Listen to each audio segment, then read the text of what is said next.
आज मैंने बहुत ही मज़ेदार सी एक मिठाई बनाई है, बहुत ही कम सामान से बनाई है जो आपके घर में मौजूद होगा। कोई भी ज़्यादा इसमें चीज़ें मैंने नहीं ऐड की। तो देखिए मैं आपको तोड़ के भी दिखाती हूँ कि बहुत ही यम्मी हमारी मिठाई बनी है। बिस्मिल्लाहिर्रहमानिर्रहीम, अस्सलाम वालेकुम। तो ये 1.5 कप मैं लूँगी बेसन। बेसन को हम अच्छे तरीके से छान लेंगे। 1 कप मैंने भर के डाला है, अब ये आधा कप डालूँगी। इसको हम अच्छे तरीके से छान लेंगे ताकि इसमें कोई गुठली वगैरह ना रहे। आधा कप मैं लूँगी घी। आप देसी घी भी यूज़ कर सकते हैं, डालडा भी यूज़ कर सकते हैं। अब घी में हम डाल देंगे बेसन जो हमने छान के छोड़ा था। अच्छे तरीके से इसको पकाएंगे हम। सही तरीके से चम्मच हिलाएं और इसकी गुठलियाँ वगैरह सारी तोड़ दें ताकि कोई भी इसमें गुठली वगैरह ना हो। तो देखिए ये कितने मज़ेदार सी माशाल्लाह से गुठलियाँ सारी हमने तोड़ दी हैं इसकी। इसको पकाएंगे और इसमें मैं डालूँगी आधा cup milk powder. Milk powder आप किसी भी कंपनी का यूज़ कर सकते हैं। इसको अच्छे तरीके से चलाएं और माशाल्लाह देखिए कितना अच्छा इसका कलर आ गया है। सारी इसकी भी गुठलियाँ वगैरह हम तोड़ देंगे। इसको अच्छे तरीके से पकाने के बाद ये 3 इलायची मैंने ली है, उनको पीस ली है, ये डाल देंगे ताकि इनमें से अच्छी सी एक खुशबू आ जाए। ड्राई फ्रूट्स आप अपनी मर्ज़ी के ऐड कर सकते हैं। सब चीज़ों को अच्छे तरीके से पका लें। आप यकीन माने इसकी इतनी अच्छी खुशबू आ रही थी कि मेरी मोहल्ले वाली भी सारी पूछने आ गई कि आज मैं क्या बना रही हूँ। अब इसकी हम बनाएंगे चाशनी। 1 कप मैंने ली है चीनी और 1 ही कप मैंने लिया है पानी। अब इसको अच्छे तरीके से हम मेल्ट कर देंगे चीनी को।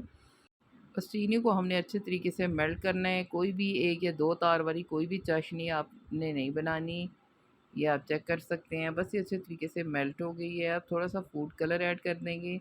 आपकी मर्ज़ी है, आपको अगर पसंद है कलर तो डालें, नहीं है तो ना डालें।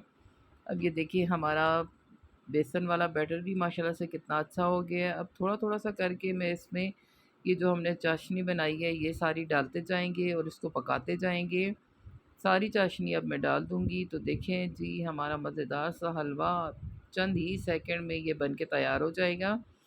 कोई भी ज़्यादा मेहनत की ज़रूरत नहीं है। देखिए इसने भी ऑयल छोड़ दिया है। अब इसको हम करेंगे साइड पे और किसी भी बर्तन में आप इसको जमा सकते हैं।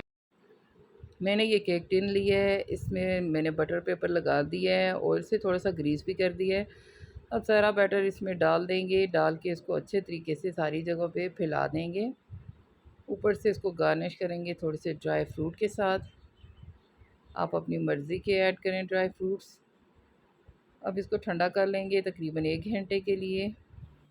तो देखिए ये बहुत ही अच्छे तरीके से ठंडी हो गई है। तो देखिए मैंने इसको निकाल लिया है और बटर पेपर भी उतार दिया है इसका। तो अब इसकी कटिंग की बारी आती है। अपनी मर्ज़ी से आप इसकी कटिंग कर लें। तो देखिए मैं छोटी-छोटी सी कतलियाँ काटूँगी इसकी। आपको जिस तरह की भी अच्छी लगती है उसी तरह काटें। तो देखिए हमारी मज़ेदार सी चंद मिनटों में बन जाने वाली बेसन की बर्फ़ी तैयार हो गई है। आप इसी तरीके से इसको स्टोर भी कर सकते हैं, काफ़ी टाइम तक ये चलेगी, ये ज़रा भी ख़राब नहीं होती। ऐसे ही थोड़े से सामान से अपने घर में साफ़-सुथरी चीज़ बनाया करें, कोई भी महंगी चीज़ें लाने की ज़रूरत नहीं है। मेरी वीडियो अच्छी लगी हो तो मेरी वीडियो को लाइक करें, चैनल पे नए हैं तो चैनल को सब्सक्राइब करें, बेल आइकन ज़रूर प्रेस करें ताकि मैं जब भी कोई नई वीडियो लगाऊँ उसका नोटिफिकेशन सबसे पहले आपको जाए। मेरी रेसिपी को ट्राई करो, खाओ, पियो, एंजॉय करो।